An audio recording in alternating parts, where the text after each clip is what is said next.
चलिए, तो यहां से बात करना है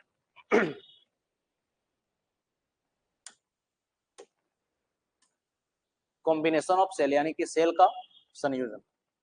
तो सबसे पहली बात है कि सेल को हम लोग क्यों जोड़ते हैं आपस में सेल को हम लोग आपस में क्यों जोड़ते हैं?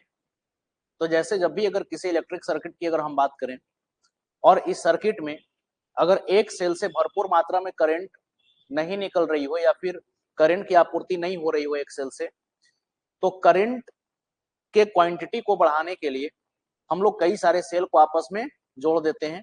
और जब कई सारे सेल को आपस में जोड़ते हैं तो इसी को आप क्या कहते हैं? बैटरी। तो वही बात यहाँ पर लिखा हुआ है कि a single cell provides feeble current, यानी कि अगर आपके पास एक सिंगल सेल है तो उससे बहुत ज्यादा करंट नहीं निकलेगा, उससे कम करंट निकलेगा। In order to get a higher current in a circuit, अब किसी परिपथ में अगर आपको ज्यादा करंट चाहिए तो इसके लिए हम क्या करेंगे? We often use a combination of cell, इसके लिए हम लोग कई सारे सेल को आपस में जोड़ते हैं।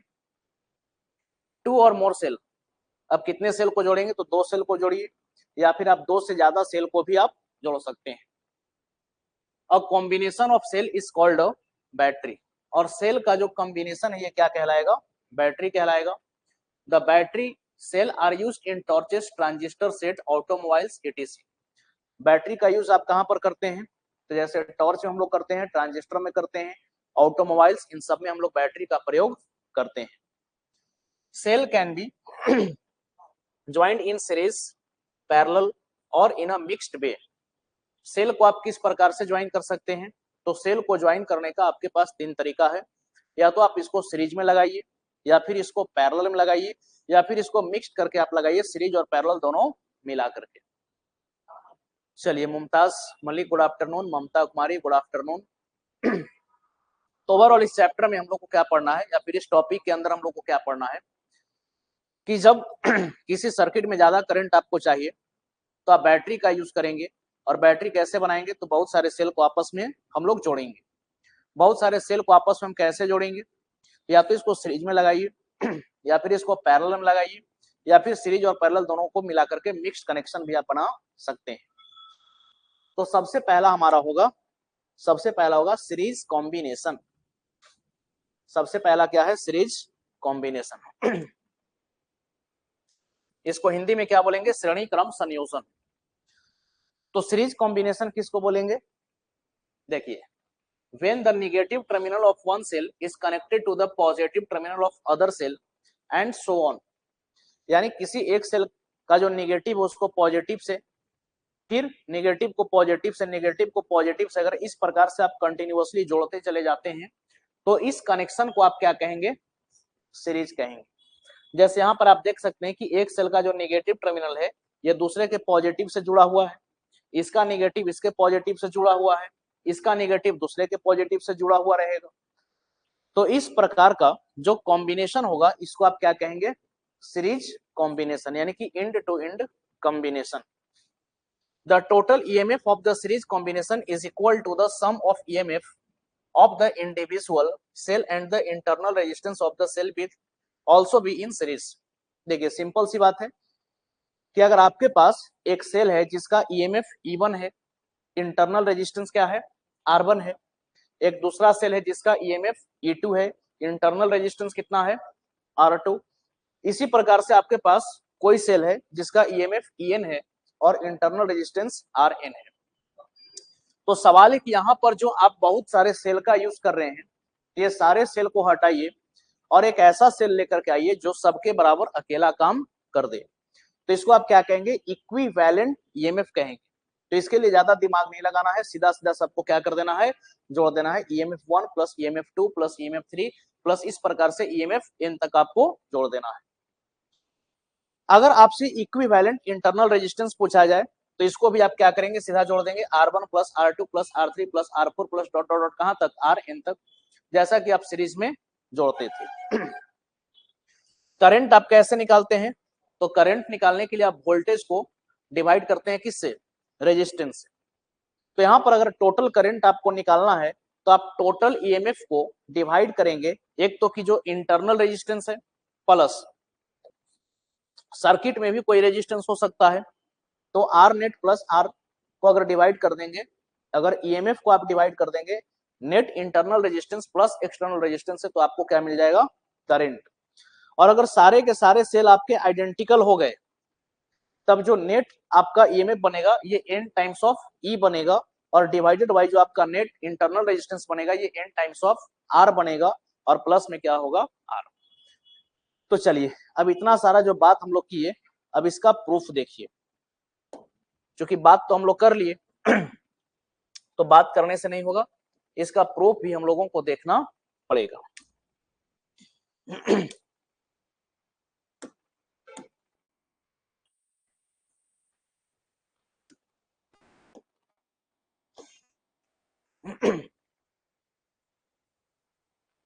चलिए सीरीज कॉम्बिनेशन, सीरीज कॉम्बिनेशन। तो सीरीज कॉम्बिनेशन किसको बोलेंगे, तो जैसे मान करके चलिए कि आपके पास एक सेल है, इसका इंटरनल रेजिस्टेंस ये रहा, एक दूसरा सेल है, और ये रहा एक तीसरा सेल। इस प्रकार से ये सेल आपका जुड़ा हुआ है, ठीक। इसका ईएमएफ कितना है, तो E1, इसका ईएमएफ कितना है, E2, और इसका ईएमएफ कितना है, तो E3।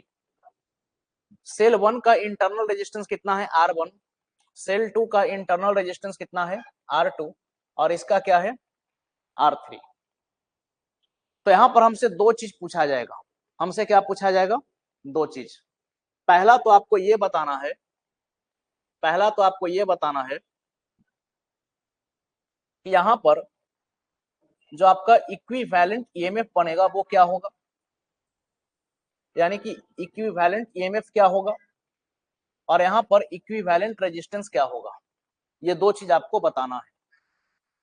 तो इसके लिए हम क्या करें, तो जैसे मान लेते हैं कि यहां पर कोई दो पॉइंट है, ये पॉइंट आपका है ए, और ये कोई पॉइंट है बी, ठीक, ये दो पॉइंट है। अब इसमें मान लिया कि एक करंट जो है पास कर रहा है, करंट कैसे पास करेगा, तो आपको पता है कि पॉजिटिव से निकलता है और नेगेटिव में जाकर के मर्ज करता है। तो मान लीजिए कि इस प्रकार से जो है इसमें आई करंट फ्लो कर रहा है, इस प्रकार से इसमें कितना करंट फ्लो कर रहा है, आई। तो ये आई करंट ऐसे बढ़ते हुए जाएगा, फिर वापस ये सर्किट में चला जाएगा, हाँ या ना, चला जाएगा। तो यहाँ पर इक्विवेलेंट ईएमएफ निकालने के लिए यहाँ पर हम लोग क्या करेंगे, किरचॉफ्स लॉ को फॉलो करेंगे। तो चलिए यहाँ पर हम एक पाथ को सिलेक्ट कर लेते हैं, आप या तो इधर से चलिए या फिर आप इधर से चलिए, आप बी से ए भी आ सकते हैं या फिर ए से बी भी आप जा सकते हैं। तो चलिए यहाँ पर हम एक पाथ को सिलेक्ट कर लेते हैं, और यहाँ पर जो हमारा पाथ है, यहाँ पर जो हमारा पाथ है, चलिए हम इस पाथ को सिलेक्ट कर लिए, यानी कि हम जा रहे हैं किधर से, ए से बी तक। तो यहाँ पर आपको क्या करना है, किरचॉफ्स का लॉ अप्लाई करना है। तो यहाँ पर आप क्या लिखेंगे, अप्लाइंग किरचॉफ्स लॉ,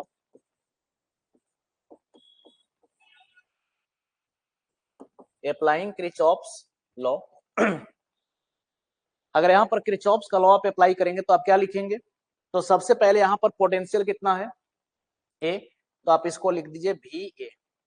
अब देखिए यहाँ पर सेल आ गया, सेल में आप हायर से लोअर में जा रहे हैं, पॉजिटिव से किधर जा रहे हैं, नेगेटिव में, तो क्या होगा, माइनस। तो क्या लिखेंगे, माइनस ऑफ E1। अब इसमें देखिए रेजिस्टेंस में करंट के अपोजिट डायरेक्शन में आप जा रहे हैं, तो ये क्या हो जाएगा, प्लस। ये साइन कन्वेंशन याद है,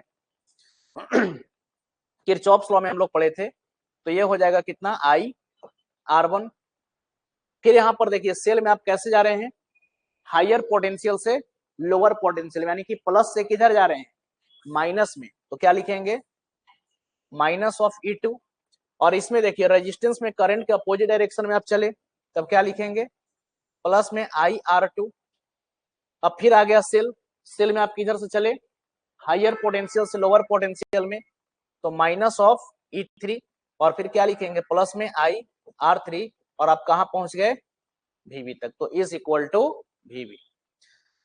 अब ऐसा कीजिए कि अगर VB को अगर हम इधर ले आए, तो क्या आप इसको ऐसा लिख सकते हैं कि VA माइनस VB जो होगा, अब ये सारे EMF को आप लेकर के चले जाइए राइट साइड में, तो आप इसको क्या लिखेंगे, EMF1 plus EMF2 plus EMF3, ठीक है, और प्लस सॉरी माइनस हो जाएगा ना, अब माइनस। अब यहां से करंट को अगर आप कॉमन ले लेंगे तो आप क्या ऐसा लिख सकते हैं, R1 plus R2 plus R3, ऐसा लिखा जा सकता है। अब ये बताइए ये क्या है, चेंज इन पोटेंशियल, तो इसको आप भी बोल दीजिए, ये हमारा भी है, तो ये फॉर्मूला क्या बन गया, EMF1 plus EMF2 plus EMF3 और minus of I R1 plus R2 plus R3, और इसी को आप क्या बोलते हैं, टर्मिनल वोल्टेज। ये जो आपका भी आया है इसको आप क्या बोलते हैं, टर्मिनल वोल्टेज बोलते हैं, इसको क्या कहेंगे, टर्मिनल वोल्टेज। अब एक बात बताइए, हम लोग जानते हैं, देखिए अब यहां पर क्या करेंगे, कंपेयरिंग इट विथ,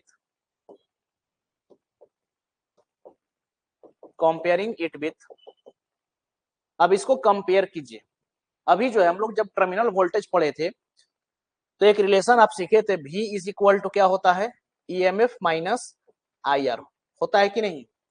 तो जब इससे कंपेयर कीजिएगा, इससे जब आप कंपेयर कीजिएगा तो EMF आपका ये हो गया और आपका इक्विवेलेंट रेजिस्टेंस ये बनेगा क्या, बोलिए हाँ या ना।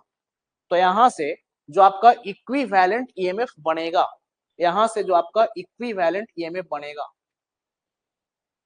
इक्विवेलेंट EMF जो आपका बना, यानी कि EMF इक्विवेलेंट जो आपका बना, ये क्या बन गया, E1 plus A2 plus E3, बन गया कि नहीं। अब इसी प्रकार से अगर हम हेलो, हाँ हाँ ठीक है आ जाएंगे,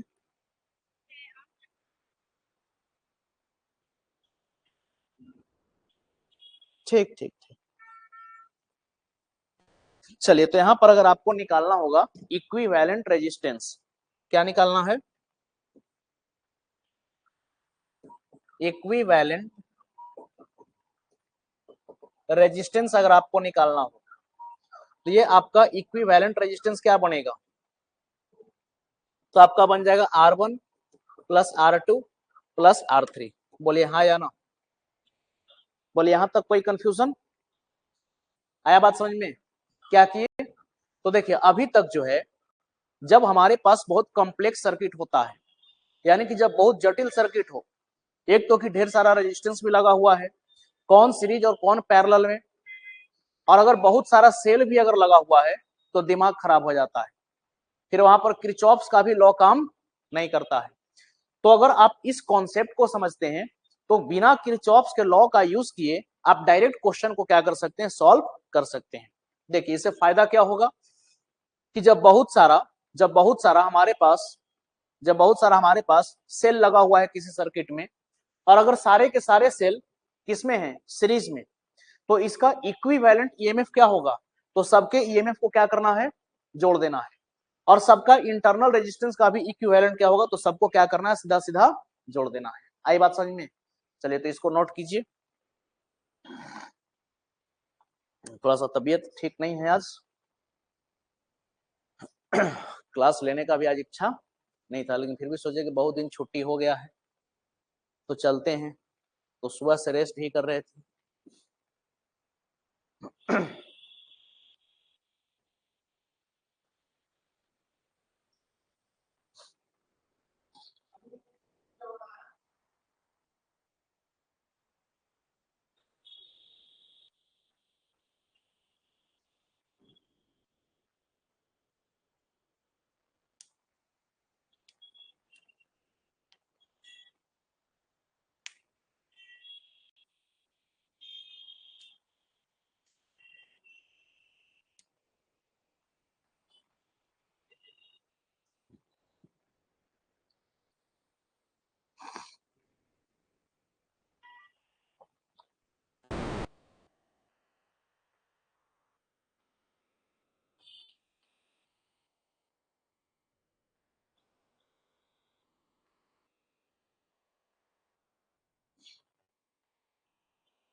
हो गया।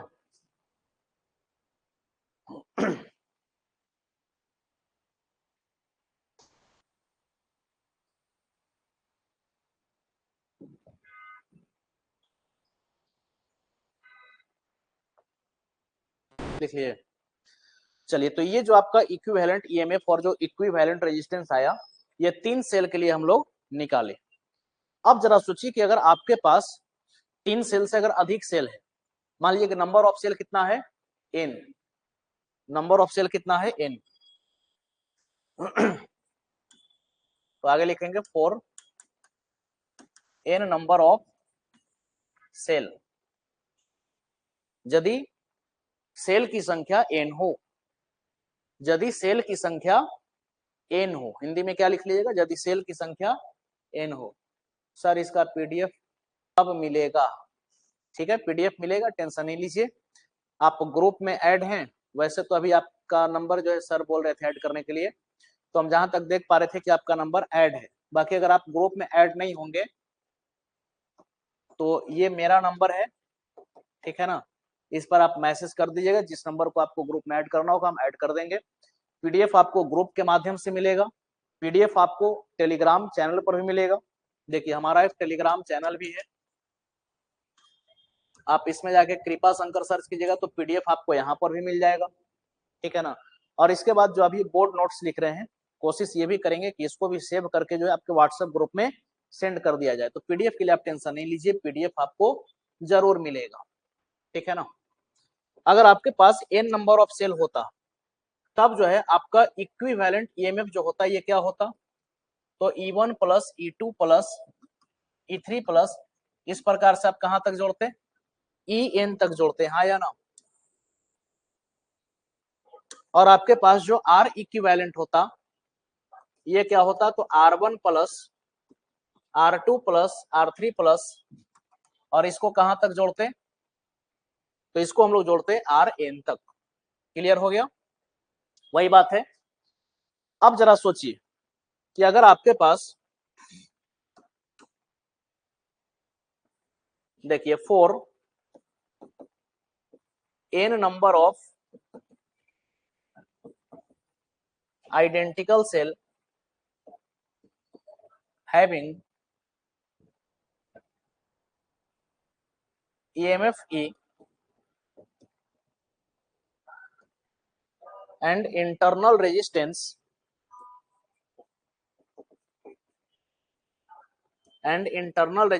R, हिंदी में लिख लीजिएगा, n समान सेल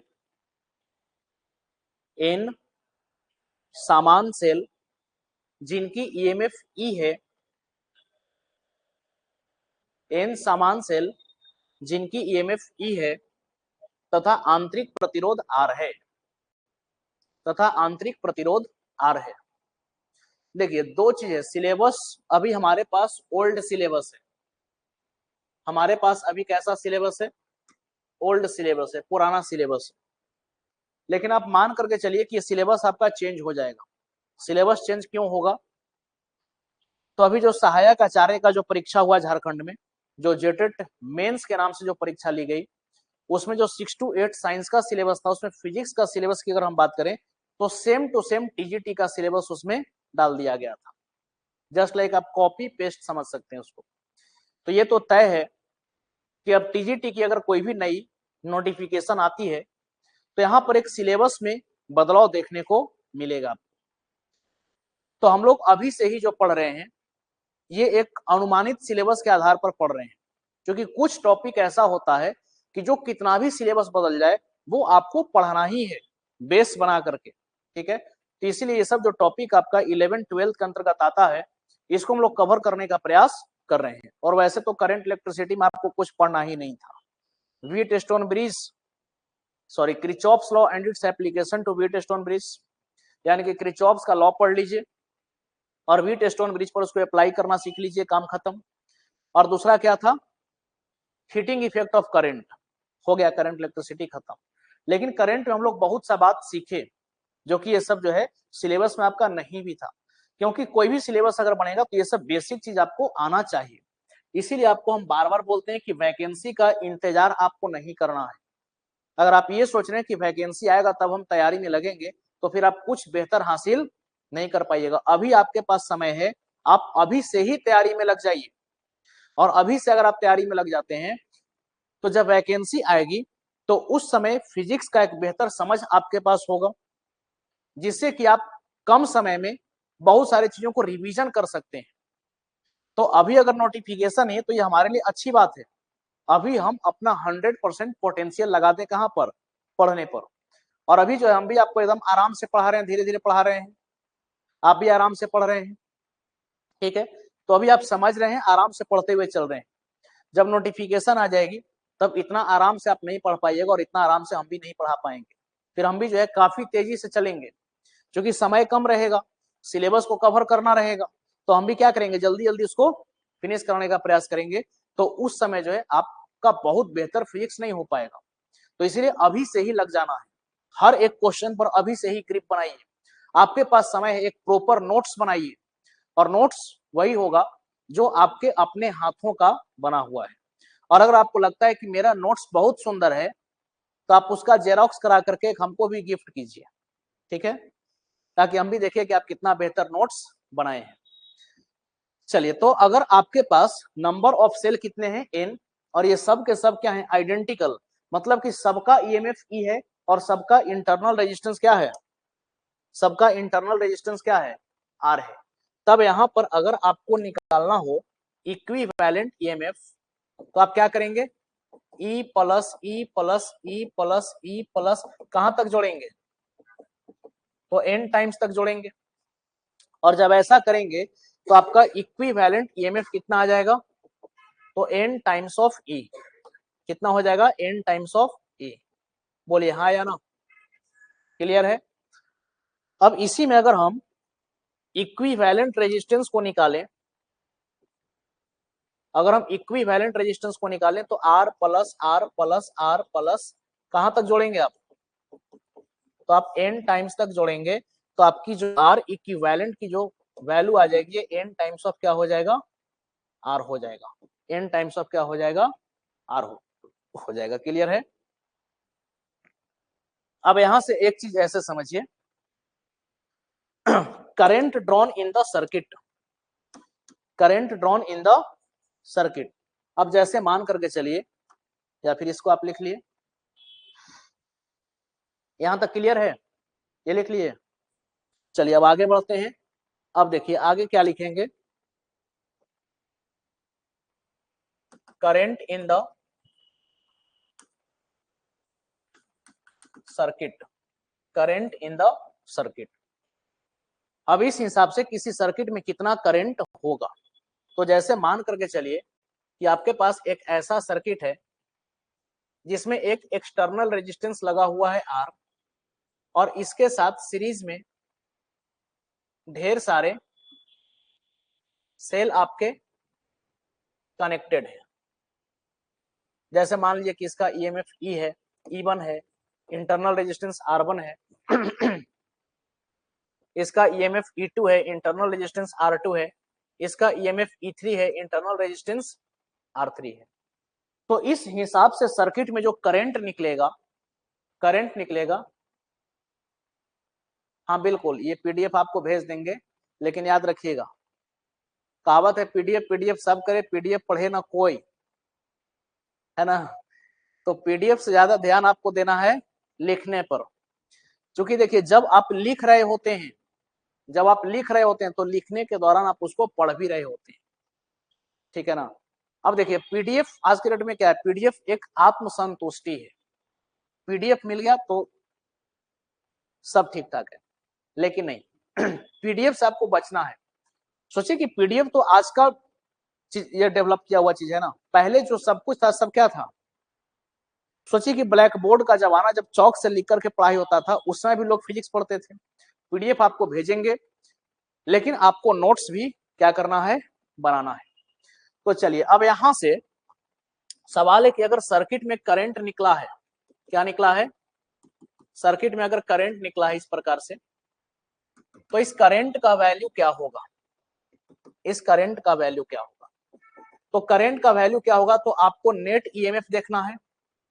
क्या देखना है, नेट ईएमएफ देख लीजिए कि ये जो 3 सेल आप लगाए हैं, तीनों सेल के लिए एक नेट ईएमएफ क्या बन रहा है, ठीक।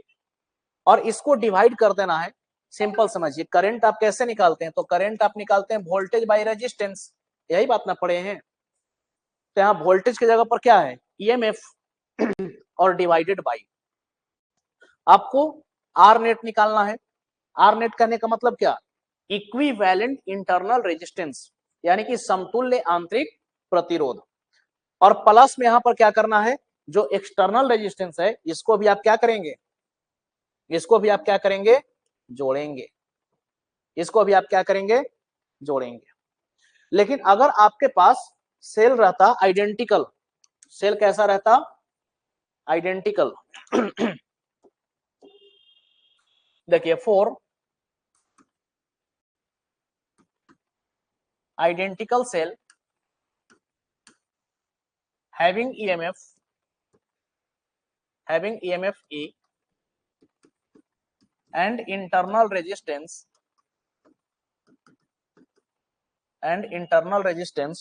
R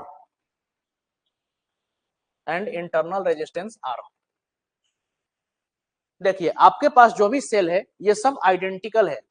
आइडेंटिकल कहने का मतलब कि एक समान है, सबका वैल्यू E है, और इनकी आंतरिक प्रतिरोध भी क्या है, R है। आंतरिक प्रतिरोध क्या है, R है। तो इस कंडीशन में जो आपका करंट बनेगा, सोचिए नेट ईएमएफ कितना होगा, नेट ईएमएफ कितना होगा, तो अभी आप देखे थे नेट ईएमएफ आपका होता है n टाइम्स ऑफ E। तब यहां पर आपका नेट ईएमएफ क्या बन जाएगा, n टाइम्स ऑफ E। और आपका जो नेट इंटरनल रेजिस्टेंस है, यानी कि समतुल्य आंतरिक प्रतिरोध जो है, ये कितना बनेगा, तो अभी आप देख रहे थे कि समतुल्य आंतरिक प्रतिरोध बन जाएगा NR। समतुल्य आंतरिक प्रतिरोध बन गया NR, और प्लस में जो आपका इक्विवेलेंट रेजिस्टेंस है। Clear clear. अब यहां से देखिए, नोट में दो बात समझेंगे, ये चीज क्लियर हो गया। अब यहां से नोट में हम लोग दो बात समझेंगे। नोट में पहला केस नंबर 1, केस 1 ये कहता है कि अगर आपका ये जो एक्सटर्नल रेजिस्टेंस है ये बहुत ही ज्यादा हो गया किससे, इक्विवेलेंट इंटरनल रेजिस्टेंस से, तब जो आपका करंट बनेगा, इस हिसाब से आप करंट क्या लिखेंगे, तो एन ई बाई आर। आप करंट क्या लिखेंगे, एन ई बाई आर। और दूसरा केस यहां पर ये बनता है, केस नंबर 2 ये है कि अगर आपका एक्सटर्नल रेजिस्टेंस, अगर आपका एक्सटर्नल रेजिस्टेंस जो है ये इक्विवेलेंट इंटरनल रेजिस्टेंस से बहुत ही क्या है, कम है, तो इस कंडीशन में जो आपका नेट करंट बनेगा ये क्या होगा, एन ई अपॉन में एन आर, यानी कि एन से एन कट जाएगा, तो आपका करंट का फॉर्मूला क्या हो गया, ईएमएफ बाई आर। तो ये चीज आपको क्या करना है, याद रखना है। क्लियर है। चलिए, यहां पर कंफ्यूजन ना रहे इसके लिए लिख देते हैं आपको। ये जो कैपिटल आर है इसको आप क्या समझेंगे, इसको आप एक्सटर्नल रेजिस्टेंस समझेंगे, यानी कि बाह्य प्रतिरोध।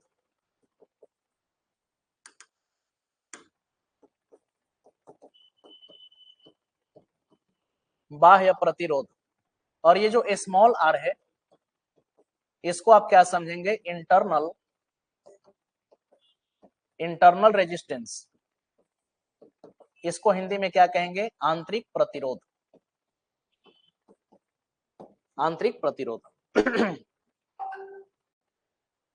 चलिए, तो इसको लिख लिया जाए।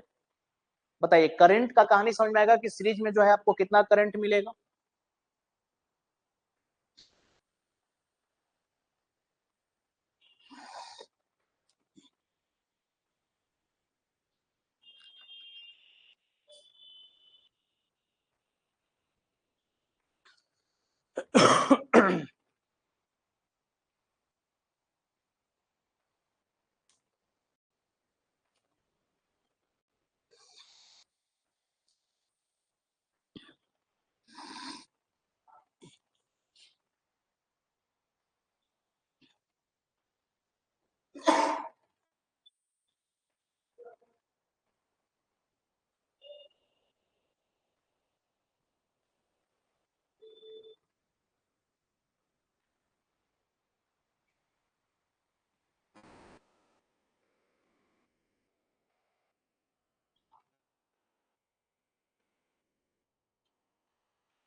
हो गया। अब यहां पर देखिए एक चीज और समझिएगा,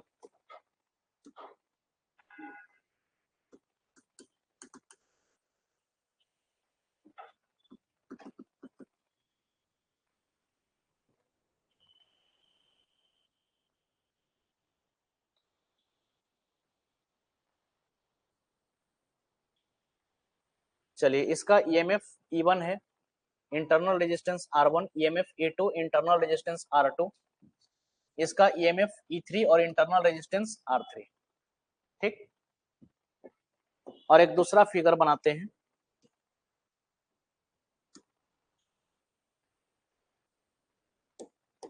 बस इसमें फर्क क्या है कि नेगेटिव टर्मिनल इधर है और पॉजिटिव टर्मिनल इधर है। अब इसमें बताइए इसमें जो आपका इक्विवेलेंट ईएमएफ बनेगा ये क्या बनेगा, E1 plus E2 plus E3, और जो आपका इक्विवेलेंट रेजिस्टेंस बनेगा ये क्या बनेगा, R1 plus R2 plus R3। Clear है। लेकिन इसमें बताइए इक्विवेलेंट ईएमएफ क्या बनेगा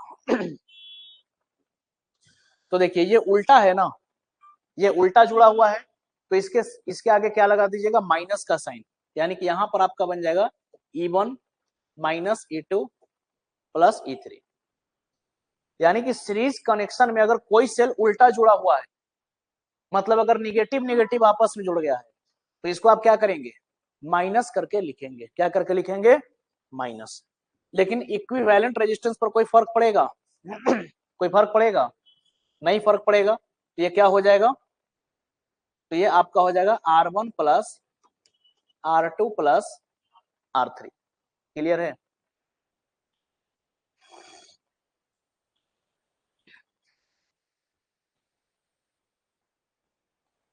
कई बार ऐसा भी क्वेश्चन देगा, तो इसमें आपको क्या ध्यान रखना है कि अगर कोई सेल अगर निगेटिव से निगेटिव जुड़ गया, तो यहां पर आपको क्या करना है, इसके ईएमएफ को किस में लेना है, माइनस में। क्लियर।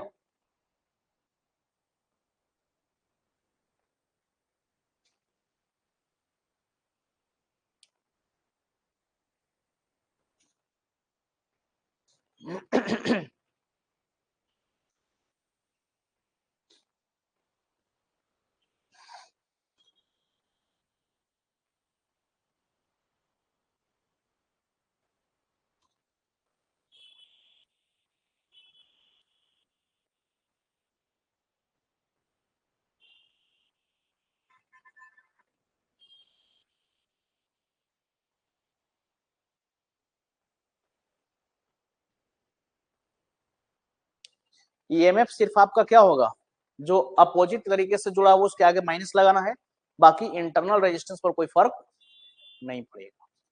अब देखिए इसी को एक क्वेश्चन के तौर पर आप समझ लीजिए।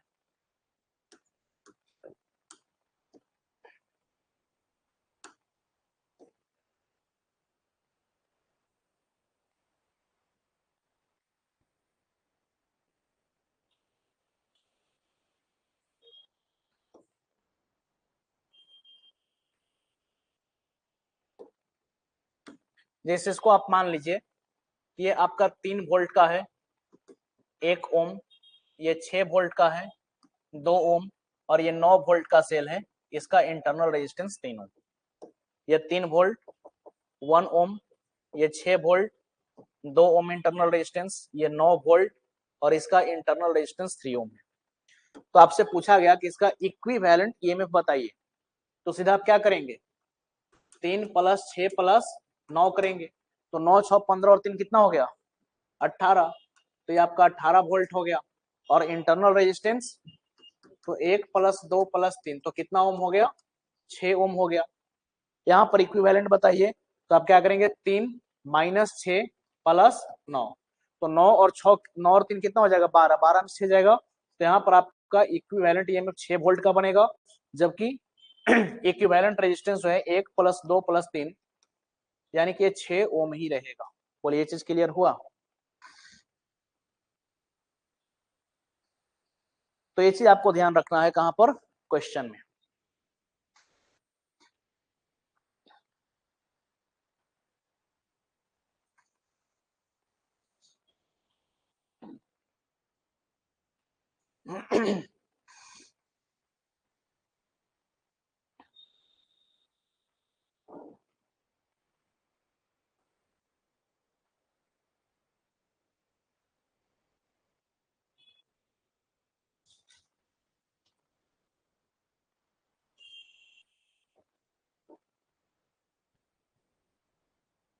लिख लिए? चलिए, तो ये सीरीज कॉम्बिनेशन का कहानी हो गया खत्म।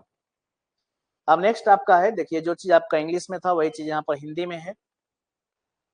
दूसरा आपका है पैरेलल कॉम्बिनेशन। देखिए समांतर क्रम संयोजन।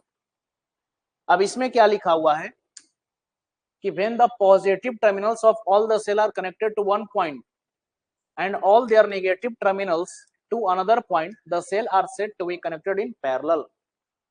यानी कि आप बहुत सारे सेल को आपस में जोड़ रहे हैं, लेकिन सबका जो पॉजिटिव टर्मिनल है वो एक साइड जुड़ा हुआ है और नेगेटिव टर्मिनल दूसरे साइड जुड़ा हुआ है। यानी कि इस प्रकार से आप देखिए, नेगेटिव वाला सब एक साइड है और पॉजिटिव वाला सब एक साइड है।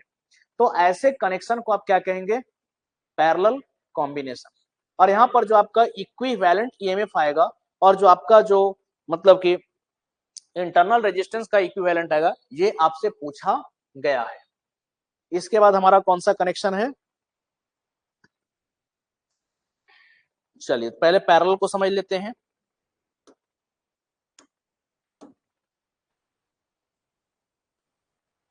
चलिए पैरेलल कॉम्बिनेशन, इसको हम लोग हिंदी में क्या कहेंगे? समांतर संयोजन। पैरेलल कॉम्बिनेशन यानी कि समांतर संयोजन।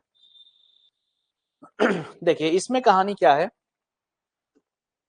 कि इसमें मान के चलिए कि आपके पास एक सेल ये रहा,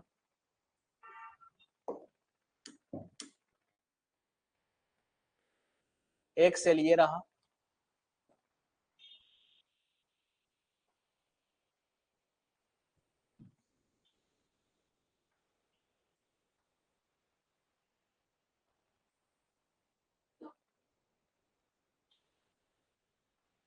दूसरा सेल आपका ये रहा। चलिए दो ही लेकर के इसमें बनाते हैं, तीन लीजिएगा ना बहुत लंबा हो जाएगा, दो से ही इसको समझते हैं। चलिए मान लेते हैं कि एक सेल आपका ये रहा और एक सेल आपका ये रहा, ये दोनों इस प्रकार से जुड़े हुए हैं। इसका ईएमएफ E1 है, इंटरनल रेजिस्टेंस R1, इसका ईएमएफ E2 है, इंटरनल रेजिस्टेंस R2 है। ठीक, ये दो सेल हैं।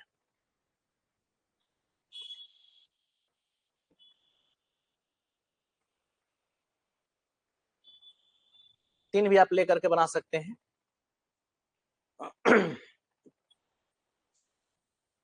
चलिए ये कोई पॉइंट हो गया हमारा A और ये कोई पॉइंट हो गया B।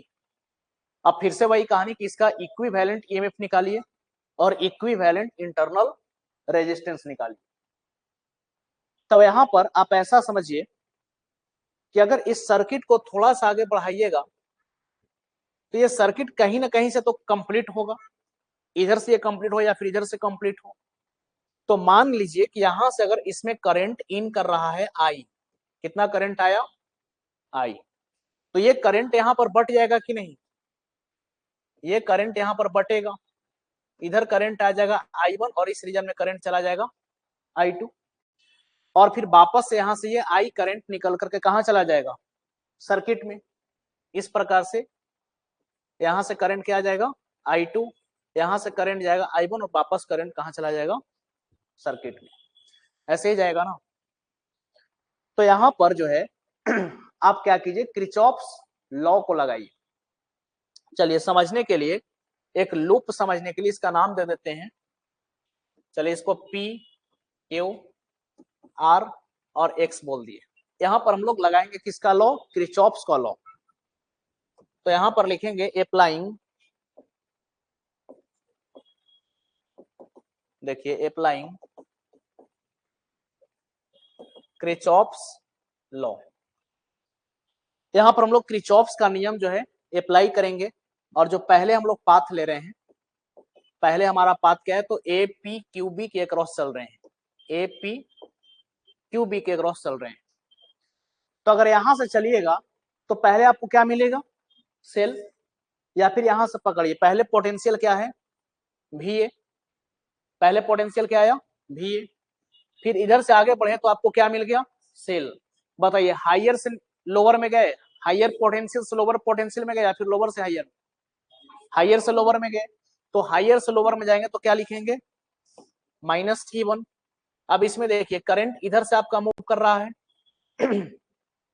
और आपका पाथ इस प्रकार का है, तो आप करंट का अपोजिट डायरेक्शन में है तो क्या लेंगे, प्लस लेंगे, तो क्या लिखेंगे, प्लस I1 R1, और फिर कहां पहुंच गए, इज इक्वल टू आप पहुंच गए VB। अब इसी प्रकार से जो है अगर आप लिखना चाहें तो VA माइनस VB को आप क्या लिख सकते हैं, तो EMF1 माइनस I1 R1 लिखा जा सकता है क्या। अब आइए अगर इसी को अगर हम देखें तो इसको बोल दीजिए आप V, तो V इज इक्वल टू क्या हो जाएगा, E1 माइनस I1 R1। तो यहां से जरा सोचिए कि I1 को क्या लिख सकते हैं हम, I1 को क्या लिख सकते हैं, तो EMF1 I1 को क्या लिख सकते हैं, तो EMF1 minus V upon R1 लिखा जा सकता है क्या, I1 को नहीं लिख सकते हैं ऐसे, इसको इधर लेकर के तो ये प्लस में हो जाएगा, तो V को इधर लाइएगा तो माइनस हो जाएगा और डिवाइडेड बाई क्या करेंगे, R1। अब इसी प्रकार से आप क्या कीजिए कि अब दूसरा पाथ को पकड़िए, तो अब आप पाथ पकड़ लीजिए कौन सा, AR XB, एक एस लिख दीजिए, इसको ज्यादा बेहतर रहेगा, चलिए एस है, ठीक है। तो अब हम पाथ पकड़ लेते हैं, ये पाथ को पकड़ लिए, कौन सा पाथ पकड़े, ARSB, ARSB। तो यहां पर एक टर्म यूज करते हैं सिमिलरली, सिमिलरली यानी कि ठीक उसी प्रकार जैसे यहां पर लिखे तो उसी प्रकार से यहां से आपको किसका वैल्यू मिल जाएगा, I2 का वैल्यू मिल जाएगा। तो I2 आपका क्या हो जाएगा, EMF2 minus V upon R2। ये किसका वैल्यू मिल गया आपको, ये किसका वैल्यू मिल गया, I2 का वैल्यू मिल गया। बोले यहां तक समझ में आया। अब यहां पर अगर टोटल करंट की हम बात करें, कि यहां पर जो हमारे पास टोटल करंट है, टोटल करंट ये क्या होगा, तो total current I is equal to, अब क्या लिख सकते हैं, I1 प्लस I2 लिख सकते हैं क्या, बोलिए। टोटल करंट अगर आप निकालना चाहें तो I इज इक्वल टू आप क्या लिख सकते हैं, I1 प्लस I2। तो यहां से हम टोटल करंट निकाल रहे हैं, तो I1 कितना है, तो E1 minus V upon R1, और प्लस I2 कितना है, तो EMF2 minus V upon R2, ठीक है। तो यहां से अगर आप लिखना चाहें तो I इज इक्वल टू क्या लिख सकते हैं, तो E1 upon R1 plus E2 upon R2, और ये minus of V by R1 minus of V by R2 हो जाएगा। तो आप माइनस V को ले लीजिए कॉमन, तो अंदर क्या बचेगा, 1 by R1 plus 1 by R2 बचेगा कि नहीं, बचेगा। अब ऐसा कीजिए कि पूरे इक्वेशन को जो है आप डिवाइड कर दीजिए किससे, या फिर आप चाहें तो इसको ऐसे भी लिख सकते हैं, देखिए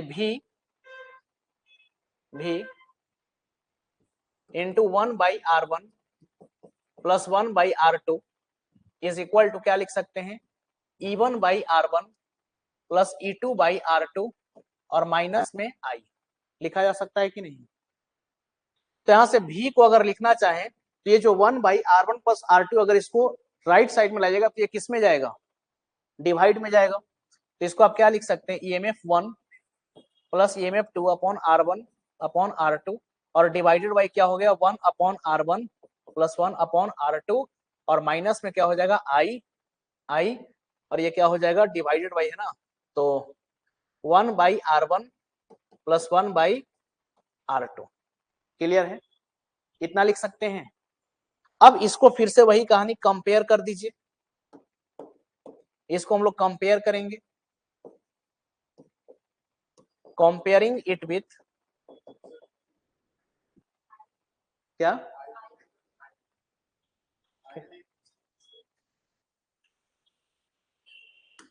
अच्छा ये,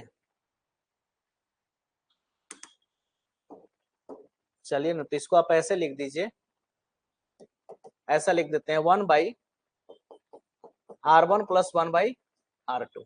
अब ये चीज सही है, अब सही हो गया ना। अब इसको आप कंपेयर कीजिए, comparing it with V is equal to EMF minus IR होता है कि नहीं। तो अगर इसको आप यहां से कंपेयर करेंगे तो आपका V इसके बराबर हो गया और इंटरनल रेजिस्टेंस इसके बराबर होगा। तो यहां से अगर आप वैल्यू लिखना चाहेंगे किसका, EMF का, किसका वैल्यू लिखना चाहेंगे, EMF, तो इक्विवेलेंट EMF आपका क्या आ गया, तो E1 plus E1/R1 plus E2/R2 और divided by 1/R1 plus 1/R2। ये समझ में आया, बताइए, इक्विवेलेंट EMF का फॉर्मूला समझ में आया। अब यहां से रेजिस्टेंस का वैल्यू आप देखिएगा, तो आर इक्विवेलेंट आपको क्या मिलेगा, तो 1/R1 प्लस 1/R2, ठीक है ना। तो यहां से 1/R इक्विवेलेंट अगर आप लिखिएगा तो 1/R इक्विवेलेंट आपको क्या मिल जाएगा, 1/R1 प्लस 1/R2। तो ये हो गया इक्विवेलेंट रेजिस्टेंस का फॉर्मूला। देखिए वही चीज है यहाँ पर, यही चीज यहाँ पर है, देखिए इसको थोड़ा सा अरेंज करके लिख दिया है। बाकी आप जो है यहाँ से इक्विवेलेंट EMF क्या लिखेंगे, E1/R1 plus E2/R2 divided by 1/R1 plus 1/R2, और यहाँ से आपका 1/R इक्विवेलेंट क्या आ गया, तो 1/R1 प्लस 1/R2। चलिए इसको लिख लीजिए।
लिख लिए?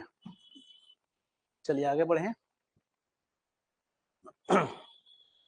अब आगे लिखिएगा। देखिए ये जो हम लोग सॉल्व किए, ये हम लोग सॉल्व किए कितने सेल के लिए? 2 सेल के लिए। 3 लेते तो थोड़ा सा और लंबा हो जाता, बोर्ड में उतना थोड़ा सा जगह भी एडजस्ट करने में परेशानी होता। तो अब आगे लिखिएगा, for n number of cell, लिखिए n सेल के लिए, n सेल के लिए। अगर आपके पास नंबर ऑफ सेल कितने हैं? n, तब यहां पर जो है आपका इक्विवेलेंट ईएमएफ कितना हो जाता? तो आप क्या बोलते हैं? E1/R1 plus E2/R2 plus E3/R3, और इस प्रकार से आप जोड़ते जाते कहां तक? En/Rn तक, और डिवाइडेड बाई क्या करते? तो 1/R1 plus 1/R2 plus 1/R3, और कहां तक जोड़ते? तो 1/Rn तक। तो ये आपका हो जाता इक्विवेलेंट ईएमएफ। और अगर आप निकालते equivalent internal resistance, R equivalent, देखिए यहां पर अगर हम स्मॉल आर का प्रयोग कर रहे हैं तो इसका मतलब आप क्या समझेंगे? इंटरनल रेजिस्टेंस, और कैपिटल आर का प्रयोग कर रहे हैं तो एक्सटर्नल रेजिस्टेंस। तो ये क्या हो जाता है आपका? 1/R1 प्लस 1/R इक्विवेलेंट क्या हो जाता? 1/R1 plus 1/R2 plus 1/R3, और इसको कहां तक जोड़ते? तो 1/Rn तक इसको जोड़ते। चलिए तो इसको भी लिख लीजिए।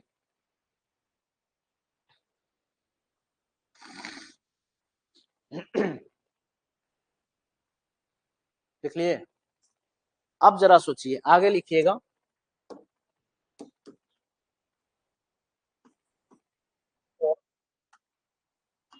n number of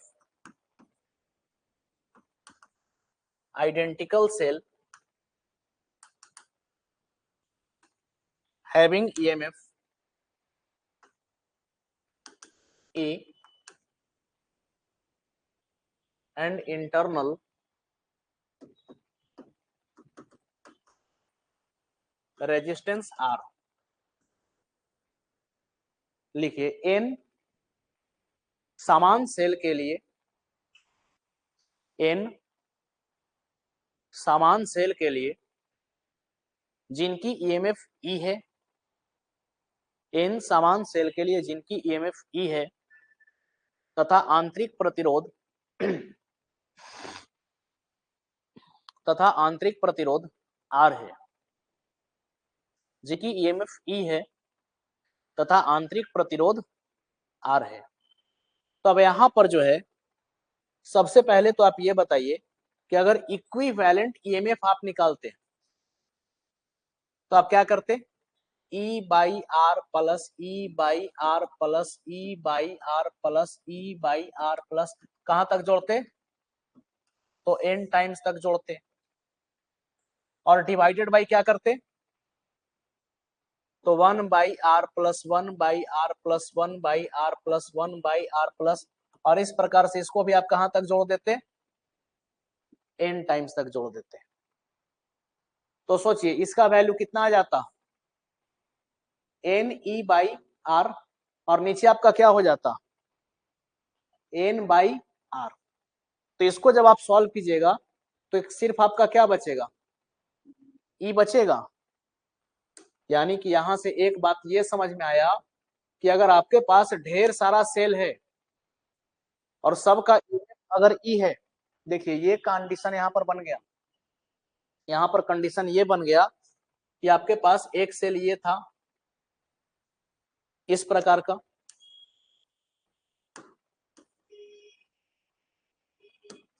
ये दूसरा सेल,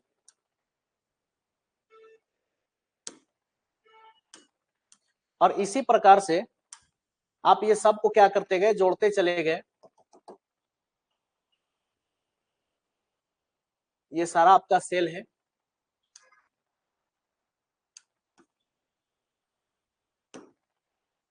देखिए इन सबको आप क्या करते चले गए?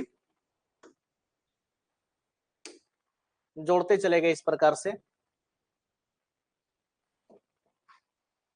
जैसे मान लिया कि इसका ईएमएफ ई, इसका भी ई, इसका भी ई और इसका भी ई, इसका इंटरनल रेजिस्टेंस आर, ये भी आर। तो यहाँ पर जो आपका इक्विवेलेंट ईएमएफ आता, ये क्या हो जाएगा, ये क्या हो जाएगा, तो ये ई ही रहेगा। क्लियर है? यानी कि जो एक सेल की ईएमएफ है वही ईएमएफ रहेगी। कब? अगर आप पैरेलल में जोड़ रहे हैं और सबका सब सेल अगर आपका एक जैसा है तब। पहला ही क्वेश्चन, जो क्वेश्चन सेट किया उसमें पहला ही क्वेश्चन एक है कि 6 identical cell having same EMF are connected in parallel, then their equivalent EMF will be। पहला ही क्वेश्चन है कि 6 सेल एक समान है जिनकी ईएमएफ ई है, उनको समांतर क्रम संयोजन में जोड़ा गया तो समतुल्य ईएमएफ क्या होगी, ई ही रहेगा। या ऐसे कहता क्वेश्चन कि हमारे पास 6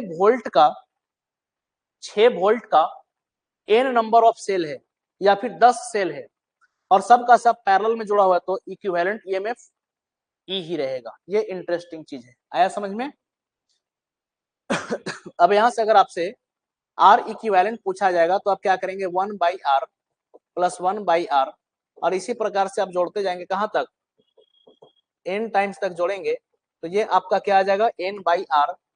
ये 1/r इक्विवेलेंट का वैल्यू आएगा और यहां से अगर आप r इक्विवेलेंट आप लिखेंगे तो ये क्या हो जाएगा, r/n। क्या हो जाएगा, r/n। क्लियर?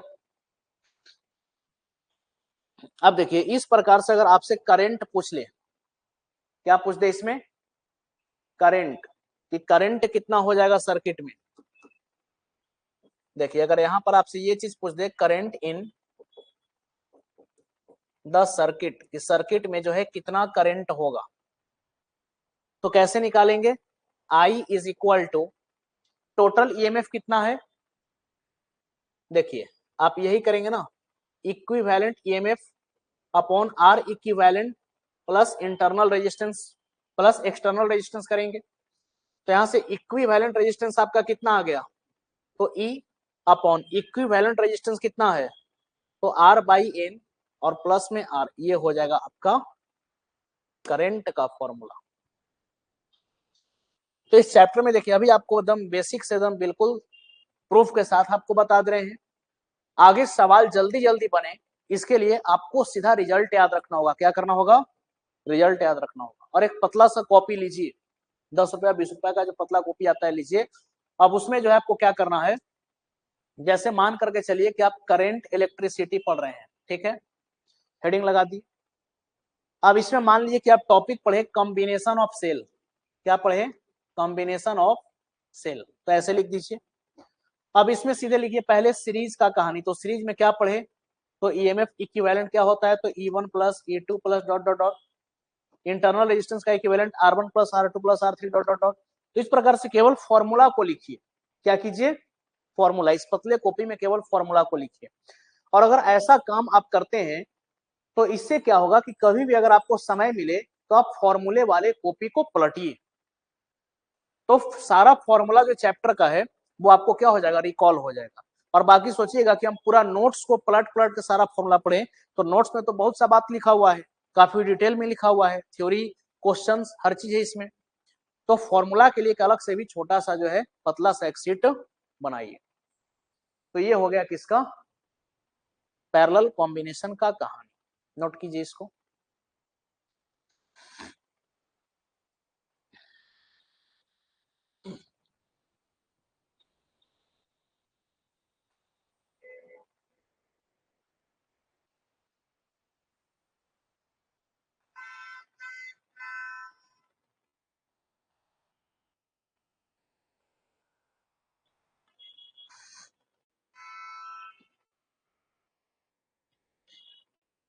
लिख लिए, चलिए तो ये हो गया पैरेलल का कहानी खत्म, यही चीज आपको बताए। अब इसके बाद देखिए क्या है यहाँ पर, वही चीज जैसे यहाँ पर हम n नंबर ऑफ रोज लिए थे तो यहाँ पर R/n आया। अब इसमें जो है, अब एक आपके पास है मिक्स्ड कॉम्बिनेशन, एक आपके पास क्या है, मिक्स्ड कॉम्बिनेशन। अब देखिए मिक्स्ड कॉम्बिनेशन कहने का मतलब कि सेल यहाँ पर सीरीज में भी है और सीरीज के साथ साथ किस में जुड़ा हुआ है, पैरेलल में जुड़ा हुआ है। यानी कि ऐसा कहानी मिक्स्ड कॉम्बिनेशन की अगर हम बात करें,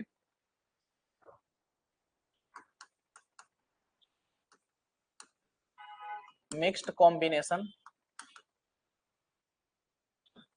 इसको आप हिंदी में क्या कहेंगे, मिश्रित संयोजन। तो इसमें कहानी देखिए कुछ ऐसा है, एक सेल आपका ये हो गया, इसके साथ जुड़ा हुआ है दूसरा सेल, इसके साथ जुड़ा हुआ है तीसरा सेल, और इसी प्रकार से ये सेल आगे जुड़ता चला गया है। ये तो सीरीज में हो गया।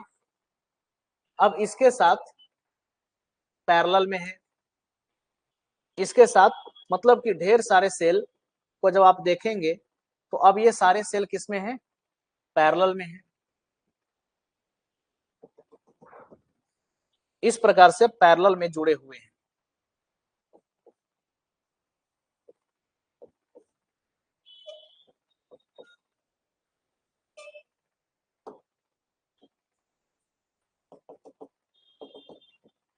इस प्रकार से जो है सेल आपका पैरेलल में जुड़ा हुआ है।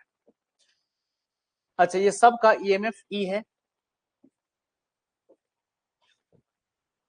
इंटरनल रेजिस्टेंस सबका आर है, इंटरनल रेजिस्टेंस सबका आर है,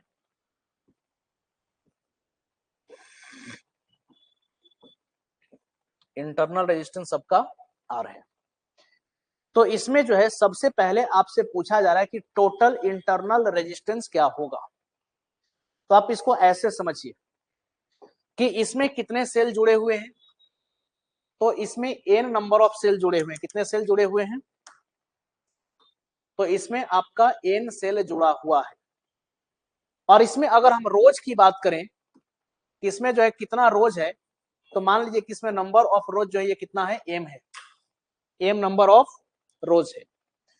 तो यहां पर आपका सबसे पहले पूछा जा रहा है कि इक्विवेलेंट इंटरनल रेजिस्टेंस क्या होगा।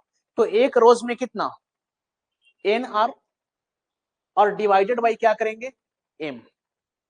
है बात समझ में।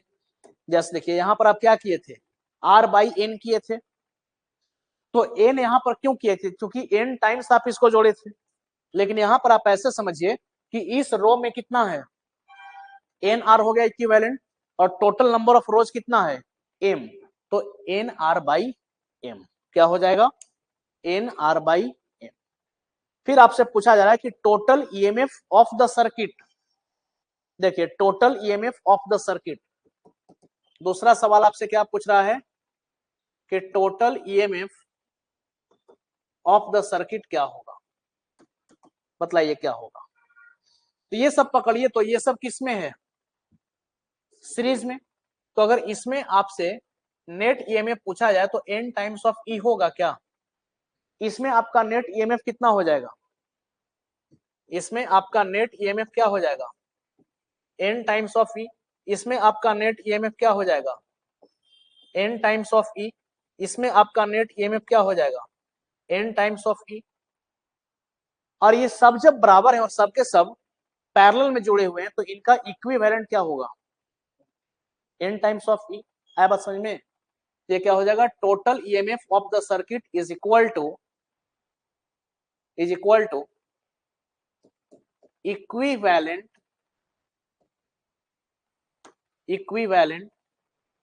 EMF of cell in a row. और ये किसके बराबर हो जाएगा, तो एन टाइम्स ऑफ ई के बराबर। जैसे यहां पर पकड़िए, जैसे सब ई ई ई ई है तो इसका इक्विवेलेंट क्या बना, ई बन गया। तो यहां पर सब क्या है, N E N E N E है, तो इसका इक्विवेलेंट क्या बन जाएगा, एन टाइम्स ऑफ ई। तीसरा चीज इसमें क्या है कि करंट, क्या पूछा जा रहा है, करंट। तो तीसरा अगर इसमें आपको निकालना हो करंट, क्या निकालना हो, करंट। तो करंट कैसे निकालेंगे, तो इसके लिए इक्विवेलेंट ईएमएफ आप देखेंगे, यानी कि इक्विवेलेंट ईएमएफ इंटरनल रेजिस्टेंस का इक्विवेलेंट, और प्लस में क्या करते हैं, एक्सटर्नल रेजिस्टेंस को जोड़ते हैं। तो इक्विवेलेंट ईएमएफ आपका कितना आ गया, n times of E. Equivalent resistance कितना आ गया, तो एन आर बाई एम, और प्लस में क्या हो जाएगा आर। तो ये हो गया आपका total current, N E upon R plus N R upon M. तो ये हो गया आपका मिक्स्ड कॉम्बिनेशन का कहानी। आया समझ में? तो यहां से बस फॉर्मूले को आपको क्या करना है, याद रखना है, ये मिक्स्ड कॉम्बिनेशन में। अब आइए एक बार फटाफट से हम लोग रिकॉल कर लेते हैं। अगर सीरीज में आप लगाए हैं बहुत सारे सेल को और सबका अगर ईएमएफ E1 E2 E3 है, इंटरनल रेजिस्टेंस अगर इनका R1 R2 R3 है, तो इनका इक्विवेलेंट क्या बनेगा, EMF E1 plus E2 plus E3, और इक्विवेलेंट इंटरनल रेजिस्टेंस क्या बनेगा, R1 plus R2 plus R3। अगर आपके पास n नंबर ऑफ सेल है तो इसको n बार जोड़िए, और सब आइडेंटिकल है तो equivalent EMF n times of E और equivalent resistance n times of R।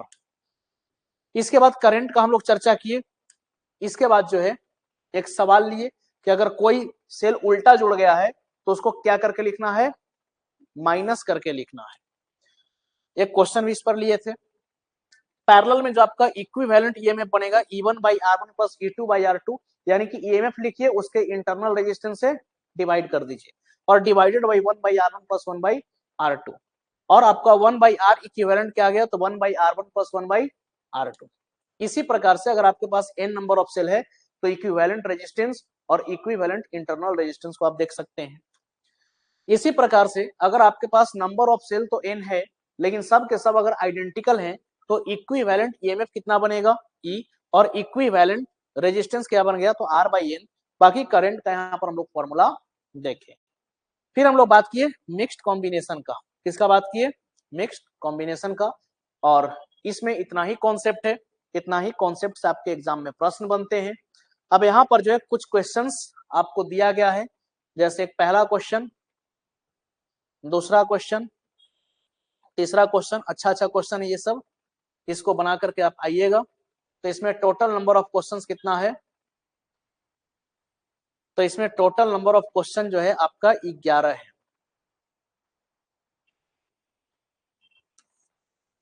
देखिए 5, 6, 7, ये हिंदी में हो गया, 8, 9, 10 और ये 11। तो टोटल नंबर ऑफ क्वेश्चन कितने हो गए, 11। तो ये 11 क्वेश्चन आपका होमवर्क है, ठीक है। बाकी जो लोग अभी भी ज्वाइन नहीं किए, अगर आपके कोई फ्रेंड्स, कोई रिलेटिव होंगे, कोई कलीग्स होंगे, अगर वो टीजीटी का तैयारी करना चाहते हैं, अगर उनको ऑनर्स पेपर फिजिक्स या मैथ है, तो यहाँ पर क्लास आपका चल रहा है, क्लास कभी भी बंद नहीं होता है, तो आप ज्वाइन कर सकते हैं, क्योंकि धीरे धीरे क्लास आपका आगे ही बढ़ते जा रहा है। बाकी ये कोर्स आपका अवेलेबल है शिवांगन पब्लिकेशन के एप्लीकेशन पर, ये एनसीईआरटी का बैच है।